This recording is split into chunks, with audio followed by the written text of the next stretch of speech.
ప్రత్యేక రాష్ట్ర సాధన కోసం బీఆర్ఎస్ పార్టీ ఆవిర్భవించి 25 సంవత్సరాలకి అడుగుపెడుతున్న సందర్భంగా కేసీఆర్ అధ్యక్షతన ఈ నెల 27న వరంగల్లో నిర్వహిస్తున్న పార్టీ రజతోత్సవ వేడుకలకు తరలి రావాలని నర్సాపూర్ నియోజకవర్గ ఎమ్మెల్యే సునీతా లక్ష్మారెడ్డి పిలుపునిచ్చారు. ఈ సందర్భంగా వారు మాట్లాడుతూ 10 సంవత్సరాలలో బీఆర్ఎస్ పార్టీ ఆధ్వర్యంలో జరిగినటువంటి అభివృద్ధిలో భాగంగా రైతు సంక్షేమం, మహిళా సంక్షేమం, యువ సంక్షేమం చూసినామని, కానీ కాంగ్రెస్ పార్టీ అధికారంలో వచ్చిన 16 నెలల్లో రైతులు, మహిళలు, వృద్ధులు పడుతున్న ఇబ్బందులను ప్రజల్లోకి తీసుకువెళ్లాల్సిన అవసరం ఎంతైనా ఉందన్నారు. కేసీఆర్ రాజ్యం వస్తేనే మళ్లీ తమ బతుకులు బాగుపడతాయని విశ్వాసంతో ప్రజలు ఉన్నారని, కావున రాబోయే స్థానిక ఎన్నికలకు సంసిద్ధం కావాలని కార్యకర్తలు ఈ సందర్భంగా వారు పిలుపునిచ్చారు.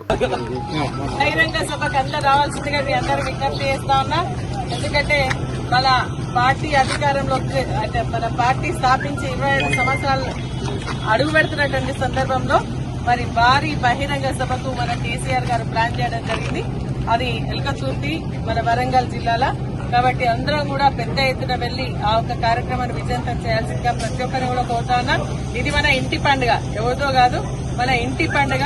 కాబట్టి అందరూ కూడా మరి ఎవరికి తోచిన రీతిలో వాళ్ళంతా కూడా వచ్చి ఆ కార్యక్రమాన్ని విజయవంతం చేయాల్సిందిగా నేను కోరుతా ఉన్నా. మనం గత 10 సంవత్సరాల్లో మరి బీఆర్ఎస్ పార్టీ ఆధ్వర్యంలో జరిగినటువంటి అభివృద్ధిని చూసినాం, రైతు సంక్షేమం చూసినాం, మహిళా సంక్షేమం చూసినాం, యువ సంక్షేమం చూసినాం. కానీ ఈ రోజు కాంగ్రెస్ పార్టీ అధికారంలోకి వచ్చిన తర్వాత ఈ 16 నెలల్లో రైతులు గాని, మహిళలు గాని, వృద్ధులు గాని ప్రతి ఒక్కరు కూడా పడుతున్నటువంటి ఇబ్బందులను మరి ప్రజల్లోకి తీసుకెళ్లాల్సినటువంటి అవసరం ఆల్రెడీ ప్రజలకు తెలిసిపోయింది. కేసీఆర్ గారు రాజ్యం వస్తేనే మళ్లీ మా బతుకులు బాగుపడతాయని చెప్పేసి నమ్మకం, విశ్వాసం వాళ్ళకుంది. ప్రతి ఒక్కరు కూడా అయ్యో కేసీఆర్ ని పొడగొట్టుకున్నామా అనేటువంటి పరిస్థితి కనిపిస్తా ఉంది. కాబట్టి మనం మళ్లీ ఎలక్షన్స్ కి సన్నద్దం కావాలా, లోకల్ బాడీ ఎలక్షన్స్ కి సన్నద్దం కావాలా.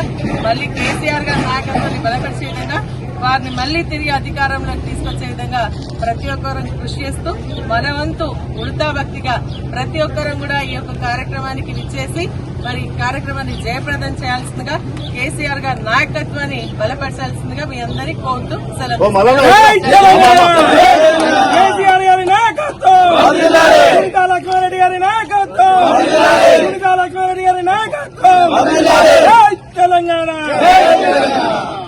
మరిన్ని అప్డేట్స్ కోసం మా ఛానల్ ని సబ్స్క్రైబ్ చేయండి.